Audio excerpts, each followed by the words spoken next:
देखिए भैया, तो भाई प्लीज, ओए भाई कह रहे हो यार, समझ जाओ।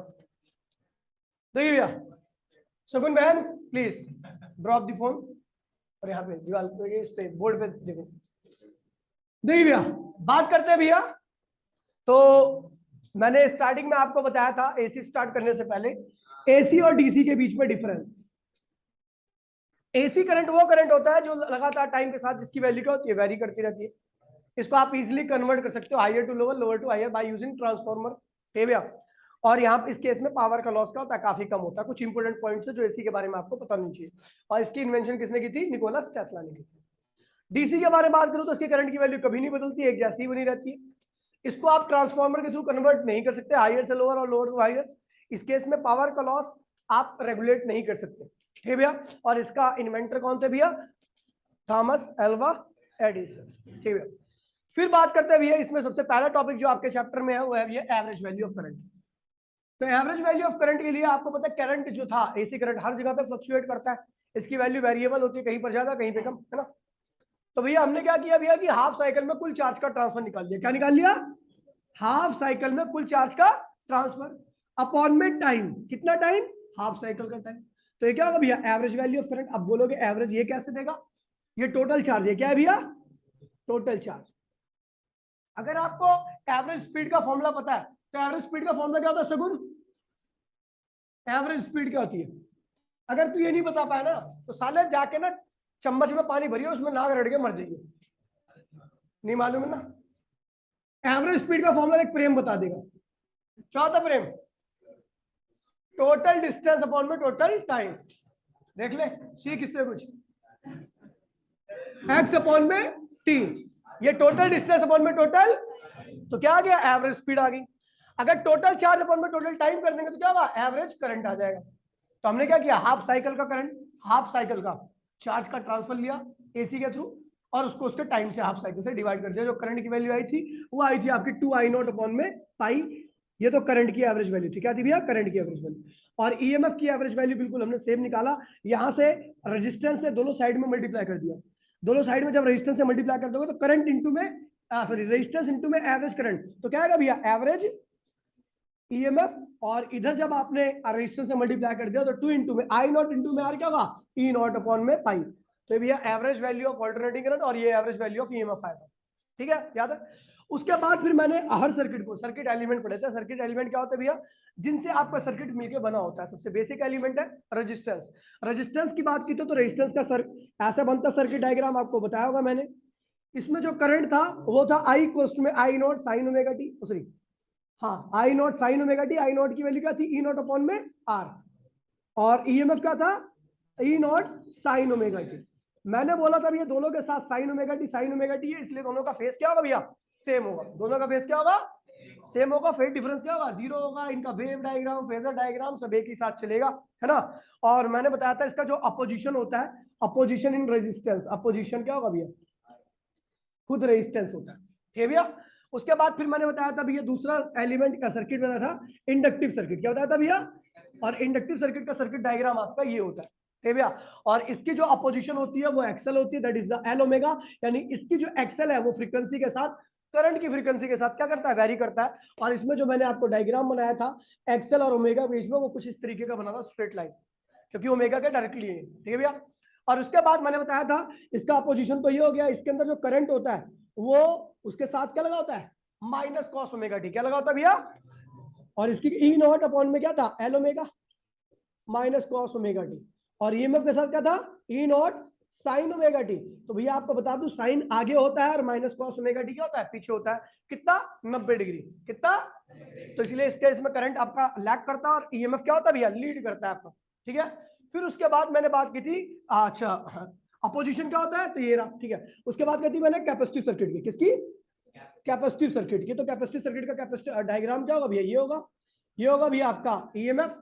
ईएमएफ क्या था, ई उसमें E0 sine omega T. Sine omega T current क्या होगा, आई कोस्ट में क्या था भैया, याद है आपको, E0 सी ओमेगा। क्या होगा भैया, सी ओमेगा। और कॉस ओमेगा टी था। अगर मैं बता दूं कॉस ओमेगा टी साइन से क्या होता है, आगे चलता है, माइनस कॉस पीछे चलता है, प्लस कॉस आगे चलता है, कितना 90 डिग्री आगे चलता है। तो इनके बीच में फेज डिफरेंस क्या था भैया, पाई बाय 2 का। इस केस में करंट ईएमएफ से लीड करा था। फेजर इसका अगर मैं फेजर डायग्राम बनाऊं तो क्या होगा भैया, ये फेजर डायग्राम बड़ा काम का है। तो भैया इसका फेजर डायग्राम में ईएमएफ क्या होगा, आगे, और करंट क्या होगा भैया, पीछे। इसके फेजर डायग्राम में ईएमएफ और करंट क्या होंगे भाई, दोनों साथ साथ में होंगे। और इसके फेजर डायग्राम में ईएमएफ क्या होगा भैया, पीछे, ईएमएफ क्या होगा पीछे, और करंट क्या होगा भैया, आगे होगा। कुछ इस तरीके का था। फिर उसके बाद में एलसीआर सर्किट में आया था। इसका पोजीशन क्या होगा, याद है आपको, XC equal to 1 minus C omega. यहाँ पर एक्सी ओमेगा के क्या है भैया, इनवर्सली है। तो आपका कुछ डायग्राम कुछ इस तरीके का बना था, याद है इसका, ऐसा है ना। तो ये था। उसके बाद फिर मैं आया था एलसीआर में। तो एलसीआर सर्किट देखिए, एलसीआर सर्किट में ये है एल, ये है आपका सी, ये है एल, ये है आपका सी, और ये है आपका आर। इन तीनों को मैंने क्या किया था, सीरीज में जोड़ा था, एल सी आर। कोई दिक्कत तो नहीं भैया। इसमें जो करंट था, इसमें देखिए भैया ईएमएफ जो था ई को उसमें ई नॉट साइन ओमेगा डी था। करंट इसमें लीड भी कर सकता है और लैग भी कर सकता है, दोनों ही केस हो सकते हैं। लेकिन 90 डिग्री से ना तो लीड करेगा ना लैग करेगा, क्यों, क्योंकि तीनों का ही कॉम्बिनेशन है। कोई एक होता तो 90 डिग्री से लैग करता, लीड करता, या जीरो से रहता, जीरो फेज पे रहता। लेकिन यहाँ पर तीनों है, तो तीनों होने की वजह से यहाँ पे ना तो करंट 90 डिग्री लीड करेगा, ना लैग करेगा, ना रेजिस्टेंस के साथ रहेगा। यहाँ पर कुछ अलग ही फेज बनाएगा। अगर आपका ध्यान दीजिए भैया, अगर इसमें कैपेसिटिव रिएक्टेंस ज्यादा है, कैपेसिटर का इंपैक्ट क्या भैया, ज्यादा है, तो कैपेसिटर का इंपैक्ट ज्यादा होने से क्या होगा भैया आपका, ठीक है। अगर आपका कैपेसिटर का इंपैक्ट ज्यादा है तो भैया करंट लीड करेगा, लेकिन 90 डिग्री से लीड नहीं करेगा। और इंडक्टर का इफेक्ट ज्यादा है तो करंट लैग करेगा, लेकिन 90 डिग्री से लैग नहीं करेगा। तो वो जो आपका फेज निकालना था, याद है आपको, tan inverse VL minus VC upon में VR। और जो टोटल पोटेंशियल निकालने का फॉर्मूला था आपको याद है भैया, मैंने यहाँ पे फेजर डायग्राम से निकालता, किससे निकालता, ठीक है। मैंने कंडीशन ली थी if VL is greater than potential across inductor, क्या पोटेंशियल अक्रॉस कैपेसिटर से ज्यादा है। तो आपका ये बना था फेजर डायग्राम, ये बना था, ये क्या था, VL माइनस VC, और ये क्या था भैया, VR, और साथ में क्या था आपका करंट। तो ये क्या था, टोटल पोटेंशियल क्या होगा भैया, VL माइनस VC का whole square plus VR square. और जो ये करंट है, ये करंट ये रहा, ये टोटल पोटेंशियल है और ये करंट है, तो इनके बीच में फेस क्या होगा, फाई। फाई कैसे करेगा, परपेंडिकुलर अपॉन में बेस। तो tan इनवर्स परपेंडिकुलर क्या है भैया, VL माइनस VC अपॉन में VR। ठीक है भैया। इसमें इससे मैंने अपोजिशन भी निकाली थी, अगर आपको याद हो। अपोजिशन क्या थी भैया, Z क्या थी भैया, Z क्या था भैया, XL माइनस XC का whole square plus R square. और यहां से भी मैंने फेज निकाला था, tan inverse XL minus XC upon में क्या हो गया भैया, R हो गया था। ठीक है भैया। तो ये था, समझ गया। LR सर्किट में C की जितनी भी वैल्यू है इसमें सबको क्या करो, जीरो कर दो। LC सर्किट में, CR सर्किट में जितने भी L है सबको काट दो। ये भैया। और LC सर्किट पॉसिबल नहीं है। LC सर्किट में हमें केवल एक टॉपिक पढ़ना है, LC ऑसिलेशन। इंपॉर्टेंट टॉपिक है, अभी नहीं पढ़ रहे, वो सर चैप्टर के लास्ट में पढ़ेंगे। ठीक है भैया। LC से ऑसिलेशन देख लेना एक बारी, नहीं होगा तो करा देंगे, क्या दिक्कत है, अच्छा टॉपिक है क्या। अपन छोड़ ना, सब करा रखा, कल कराऊंगा इसे रिटर्न में, बेटो भाई। अब देखिए, अब आज जो करने जा रहे हैं हम, रेजोनेंस सर्किट करने जा रहे हैं। क्या करने जा रहे हैं, resonance circuit. Resonance condition in LCR circuit, series LCR circuit. Topic का नाम है resonance condition in series LCR circuit. Resonance condition in series LCR। भी देखिए, रेजोनेंस का मीनिंग पता क्या होता है, कोई चीज अपने मैक्सिमम पे चली जाए, कोई चीज, मैं चार चीजों के साथ ऑपरेशन करूं और चार चीजों का जब रिजल्ट मैक्सिमम आ जाता है तो हम कहते हैं भैया रेजोनेंस हो गया। उसका क्या हो गया, वेव में जब मैं वेव पढ़ता हूं, जब वेव पढ़ता हूं तो वेव में रेजोनेंस जब माना जाता है जब दो वेव एक दूसरे को कंप्लीटली सुपरपोज करे। कंप्लीटली सुपरपोज का मतलब होता है ऐसा, इन दो वेव, ये दो वेव है, एक डॉटेड वाली वेव है, एक सॉलिड वाली वेव है, इन दोनों ने कंप्लीटली सुपरपोज कर रखा है एक दूसरे को। ठीक है। तो इनका जो रिजल्टेंट वेव आएगी उसका एम्पलीट्यूड क्या होगा, बहुत ज्यादा हो जाएगा। इन दोनों का एम्पलीट्यूड जुड़ के इतना बड़ा बन जाएगा, नीचे का इतना बड़ा बन जाएगा। ठीक है। तो जब एम्पलीट्यूड, ऐसा नहीं है कि हमेशा एम्पलीट्यूड इतना ही बड़ा आएगा, हो सकता है ये आगे पीछे जुड़े, थोड़ा सा आगे पीछे हो, कंप्लीटली सुपरपोज ना कर पाए, तो उन कंडीशंस में एम्पलीट्यूड इतना हाई नहीं जाएगा, हाई जाएगा लेकिन इतना हाई।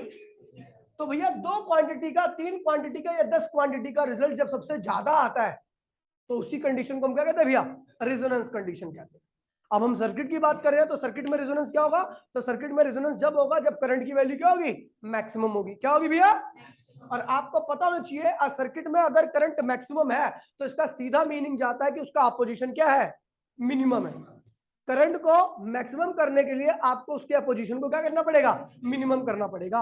और एलसीआर सर्किट में अपोजिशन होता क्या है, जेड। क्या होता है, जेड यानी under root XL minus XC का होल स्क्वायर प्लस।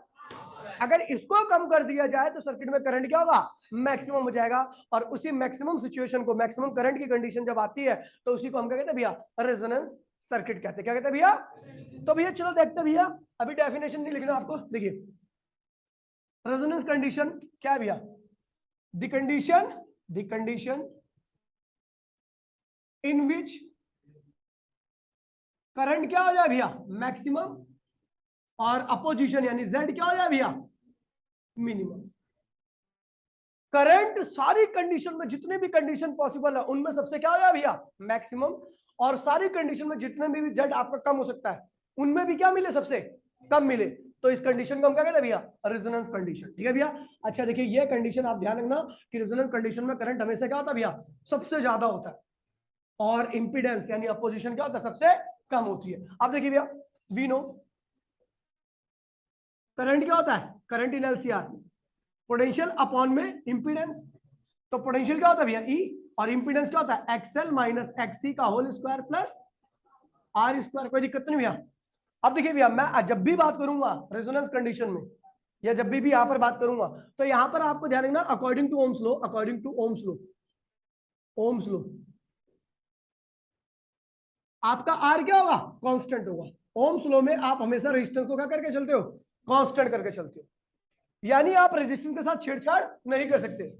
यानी जो आपका जेड कम हो रहा है वो इसकी वजह से कभी कम नहीं होगा, तो फिर क्या किसकी वजह से कम होगा, तो for Z minimum, for Z minimum, अगर आपको जेड मिनिमम चाहिए, मुझे पता है वी नो एक्सएल क्या है भैया, एल ओमेगा, एंड एक्सी क्या है भैया, सी ओमेगा। एक्सएल क्या है, ओमेगा के डायरेक्टली है, और एक्सी क्या है भैया, इनवर्सली है। तो अगर मैं देखूं भैया, देखिए सर्किट में कोई एलिमेंट भी चेंज नहीं करना कि आप छेड़ा छाड़ी करो, एलिमेंट निकालो दूसरा एलिमेंट लगाओ, ये भी नहीं करना। आपको उसी सर्किट में रेजोनेंस लाना है। क्या लाना है, तो भैया कैसे लाया जाएगा, तो देखिए भैया अगर हम जेड को कम कर दें, जेड को हम कैसे कर सकते हैं, इसको तो छेड़ नहीं सकते, किसको छेड़ेंगे, इसको। अगर इसकी वैल्यू को मैं 0 कर दूं तो जेड की वैल्यू क्या हो जाएगी, मिनिमम, और जेड की वैल्यू मिनिमम हो तो करंट की वैल्यू कहां पहुंच जाएगी, मैक्सिमम। तो भैया हमने क्या कहा कि भैया एक्सएल को चेंज किया सकता है बाय चेंजिंग ओमेगा, और एक्सी को भी चेंज किया सकता है बाय चेंजिंग ओमेगा। अब देखिए मान लीजिए मैंने कहा एट टी इक्वल्स टू 0 पे, एट टी इक्वल्स टू 0 पर आपका ओमेगा क्या था, 2 क्या था भैया, स्मॉल। जब टी आपका 0 था, टी आपका 0 था तो ओमेगा क्या था भैया, बहुत कम था। और जब ओमेगा कम होगा तो एक्सएल क्या होगा, बहुत कम, और एक्सी क्या होगा, तो एक्सी आपको कहां मिलेगा, यहां पर, और एक्सएल कहां मिलेगा, यहां पर। ठीक है। Now increase the value of, increasing the value of, increasing the value of omega. हमने ओमेगा को क्या कर दिया, इंक्रीज करना चालू कर दिया। तो जब ओमेगा को इंक्रीज करेंगे तो एक्सी क्या होगा, कम होगा, और एक्सएल क्या होगा, बढ़ेगा। और ओमेगा बढ़ाओ तो एक्सी क्या होगा, और कम, एक्सएल क्या होगा, और बढ़ेगा। एक्सी और कम, एक्सएल और ज्यादा, एक्सी और कम, एक्सएल और ज्यादा।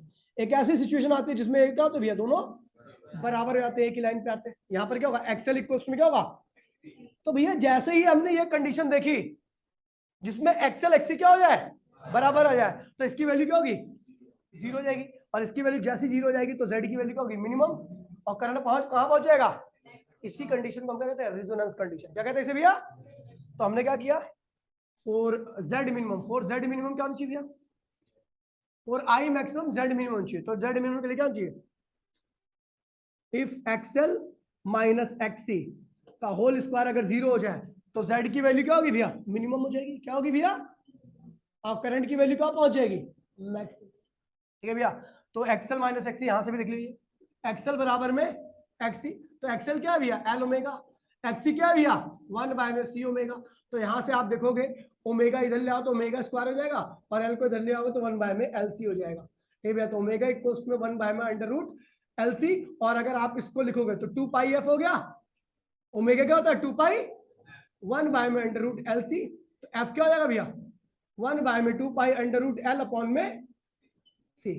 तो ये भैया क्या होगी, फ्रीक्वेंसी। ये क्या होगी भैया, अब देखिए देखिए अगर आपको अब ऐसा कोई रैंडमली ढूंढना नहीं है कि भैया इस फ्रीक्वेंसी पे आएगा, आपको सिंपली कैलकुलेट करना है कि जब भी आपको सर्किट को रेजोनेंस में लाना है, क्या लाना है, तो आप रेजोनेंस में लाने के लिए आप सीधा क्या करो, इंडक्टर निकालो, इंडक्टेंस कैपेसिटेंस, उसका 1 बाय में अंडर रूट एल सी कर देना, तो आपको क्या पता लग जाएगा, ओमेगा। ओमेगा क्या है भैया, रेजोनेंस फ्रीक्वेंसी। क्या है भैया, रेजोनेंस फ्रीक्वेंसी जैसी आएगी तो दोनों की वैल्यू क्या होगी, बराबर। अबे ये रेजोनेंस में ओमेगा बढ़ा रहा हूं ना, ओमेगा बढ़ा रहा हूं तो इस कंडीशन में क्या हो जाए, फ्रीक्वेंसी को हम क्या कहते हैं भैया, रेजोनेंस फ्रीक्वेंसी। क्या कहते हैं इसे, ये ओमेगा ये सारा रेजोनेंस फ्रीक्वेंसी से कहते हैं रेजोनेंस फ्रीक्वेंसी, जिसपे एक्सएल और एक्सी क्या होता है भैया, बराबर हो जाते हैं, रेजोनेंस फ्रीक्वेंसी। इस पर एक्सएल और एक्सी क्या होंगे भैया, दोनों ही बराबर रहेंगे। एक्सएल एक्सी ऐसी बराबर रहेंगे तो क्या होगा भैया, क्या होगा, ये 0, और z की वैल्यू क्या होगी, अंडर रूट आर स्क्वायर, यानी आर के बराबर रहेगी। और करंट कहां जाएगा भैया, मैक्सिमम चले जाएगा। इसी को हम क्या कहते हैं भैया, रेजोनेंस कंडीशन कहते हैं। क्या कहते हैं भैया, तो भैया ये ध्यान रखना, रेजोनेंस कंडीशन जब भी बोली जाएगी तो आपको इसको 0 करना, क्योंकि आप इसको छेड़ नहीं सकते। और इसको 0 कैसे करेंगे, एक्सएल एक्सी को दोनों को बराबर करेंगे। एक्सएल एक्सी कब बराबर होंगे, इस वाली फ्रीक्वेंसी पे। क्या है फ्रीक्वेंसी का नाम, रेजोनेंस फ्रीक्वेंसी। और रेजोनेंस फ्रीक्वेंसी की वैल्यू क्या होती है, 1 बाय में under root LC. Normally frequency क्या होगी, 2 पाई और लगा दो, 2 पाई, समझ गए भैया। तो रेजोनेंस कंडीशन आ गया, समझ में आ गया, क्लियर है। तो भैया ये हो गया, फटाफट कॉपी कर लीजिए, काम करो, चलो कर लो भैया, टाइम है अपने पास। ये भैया तो रेजोनेंस है भाई, प्लीज देखिए बेटो, तो रेजोनेंस कंडीशन कभी डायरेक्ट क्वेश्चन में नहीं बोली जाएगी, और कम से कम नहीं तो 50 क्वेश्चन ऐसे ही हैं इसके ऊपर बेस्ड है। कभी सामने से रेजोनेंस नहीं बोलेगा, आपको पहचानना कि सर्किट रेजोनेंस में है या नहीं है। तो कैसे पहचानेंगे भैया, उनमें से कुछ कंडीशंस के बारे में बात कर रहा हूं भैया। Condition of resonance circuit, condition of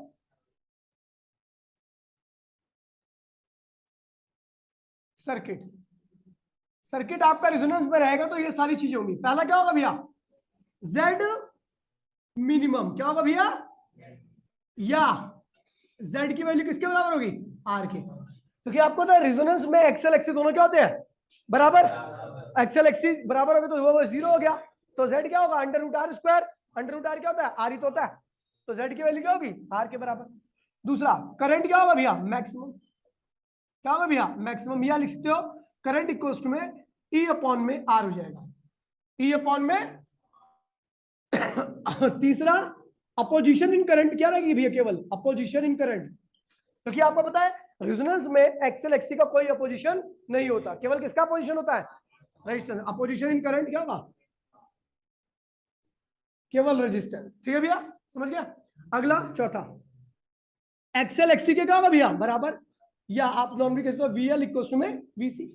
V L equals to में दोनों के अक्रॉस में पोटेंशियल क्या आएगा, सेम आएगा। ठीक है भैया, या आप लिख दोगे पांचवा, जब दोनों के अक्रॉस में पोटेंशियल सेम आएगा तो एक का पोटेंशियल 90 डिग्री आगे, एक का पोटेंशियल 90 डिग्री पीछे, तो फेज कितना आ गया, 180। 180 वाली फेज वाली चीजें एक दूसरे को अगर बराबर होती तो 0 कर देती है। अब एक 5 न्यूटन, एक -5 न्यूटन, नेट फोर्स क्या हो गया, 0 हो गया। ठीक है भैया, तो पोटेंशियल, हाँ, total potential, total potential, total potential appear across potential,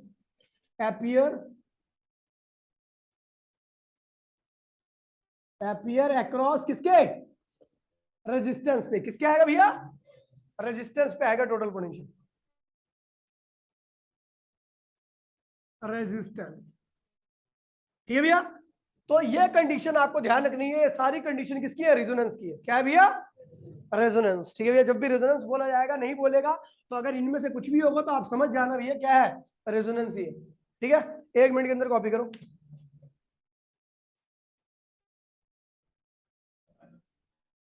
ठीक है, दो सर्किट है, दोनों ही क्या है भैया, रेजोनेंस में है। किसमें है, यानी एक्सएल इक्वल टू में एक्सी, दोनों केस में क्या है भैया, बराबर है। दोनों ही रेजोनेंस में होंगे तो एक्सएल एक्सी दोनों क्या होंगे, बराबर होंगे। अब देखिए भैया, एक में करंट क्या हो रहा है, अब देखिए दोनों में ही करंट क्या होंगे, मैक्सिमम वैल्यू पे होंगे, लेकिन एक में करंट ज्यादा बड़ी मैक्सिमम वैल्यू पे है और एक में करंट कम मैक्सिमम वैल्यू पर है। दोनों ही क्या है, रेजोनेंस में है, लेकिन दोनों का करंट का जो मैक्सिमम करंट है, एक में ज्यादा मैक्सिमम करंट है और एक में क्या है, कम मैक्सिमम करंट है। तो बताओ दोनों सर्किट में क्या डिफरेंस है, दोनों ही रेजोनेंस में है, लेकिन एक का करंट का पीक क्या है, ज्यादा हाइट पर है और दूसरे करंट का पीक क्या है, कम हाइट पर है। दोनों में क्या डिफरेंस है, रेजिस्टेंस का। मुझे पता है भैया जो करंट होगा, अब उसका डिसाइडर कौन होगा, केवल रेजिस्टर, क्योंकि एक्सएल एक्सी का कोई रोल नहीं रह आता इन केस ऑफ रेजोनेंस। तो जिसमें करंट क्या होगा भैया, ज्यादा हाइट पर होगा, इसका मतलब उसमें क्या है, स्मॉल रेजिस्टेंस है। क्या है भैया, समझिए, जिसमें करंट ज्यादा होता है उस सर्किट का क्वालिटी फैक्टर भी क्या होता है, अच्छा होता है। क्या होता है भैया, यानी क्वालिटी फैक्टर उस सर्किट का ज्यादा होता है जिसके अंदर रेजिस्टेंस क्या होता है, कम होता है। और जिसके अंदर करंट कम है, इसका मतलब उसके अंदर रेजिस्टेंस क्या है, ज्यादा है, यानी उस सर्किट का क्वालिटी फैक्टर क्या है, कम होगा। क्या होगा, तो क्वालिटी फैक्टर एक्चुअल में बताता क्या, क्वालिटी फैक्टर बताता है रेजोनेंस कंडीशन में मैक्सिमम करंट की वैल्यू, रेजोनेंस कंडीशन में मैक्सिमम। और जब भी क्वालिटी फैक्टर बोलूंगा तो जानना सर्किट क्या है भैया, रेजोनेंस में ही है। किसमें है, और ये रेजोनेंस कंडीशन में मैक्सिमम करंट की वैल्यू को बताएगा। क्वालिटी फैक्टर जितना ज्यादा, मैक्सिमम करंट का पीक क्या होगा, उतना ही ज्यादा, और क्वालिटी फैक्टर जितना कम रहेगा, मैक्सिमम करंट क्या होगा, उतना ही कम रहेगा, यानी रेजिस्टेंस उतना ही ज्यादा रहेगा। ठीक है भैया, तो क्वालिटी फैक्टर करता क्या है भैया, क्वालिटी फैक्टर या क्यू फैक्टर,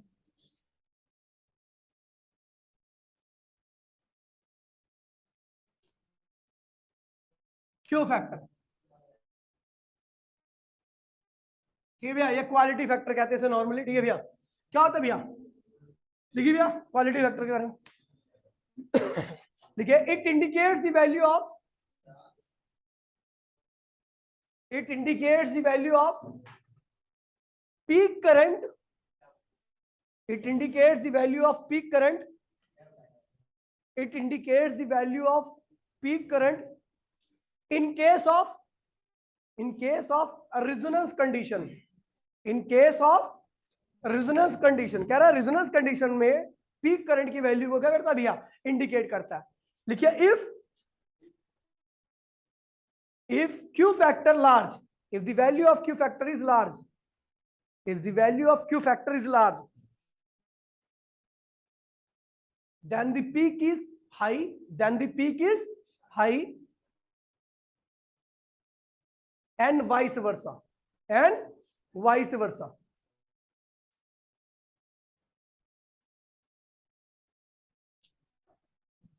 ठीक है, अब देखिए बेटो, अब देखिए, ए इधर देख भैया, एक सर्किट ये है C1 और एक सर्किट क्या है भैया, C2 है। और आपको पता है भैया, क्वालिटी फैक्टर की बात करें, दोनों में अपोजिशन क्या होगा, एक्सएल बराबर में, इसका भी एक्सएल बराबर में क्या होगा, यानी इंडक्टर और कैपेसिटर का रोल क्या हो चुका है, खत्म हो चुका है। अपोजिशन किसकी होगी, यहाँ पर Z क्या होगा, R1 के बराबर होगा, और यहाँ पर Z क्या होगा, R अपोजिशन R। समझ गए भैया, कोई दिक्कत तो नहीं है। हमने देखा भैया, ये मैं क्या है भैया, करंट है, इसका जो पीक करंट है वो इतना है। ठीक है भैया, और फ्रीक्वेंसी क्या है भैया, ओमेगा। अच्छा, ओमेगा की वैल्यू क्या होगी, आपको पता भैया, करंट तो पीक पे पहुंच गया, यानी कौन सी कंडीशन है होगी, रेजोनेंस कंडीशन।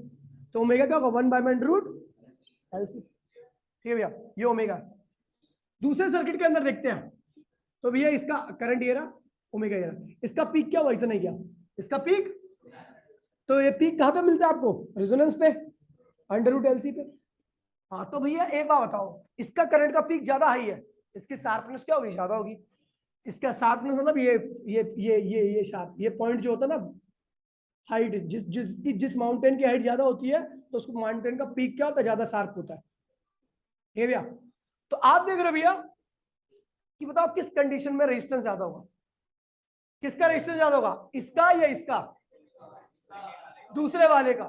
क्योंकि दूसरे वाले का रेजिस्टेंस, क्योंकि मुझे पता है करंट को कौन डिसाइड करेगा, रेजिस्टेंस, और करंट अगर इसमें कम है तो इसका मतलब इसका रेजिस्टेंस क्या होगा, और इसका रेजिस्टेंस।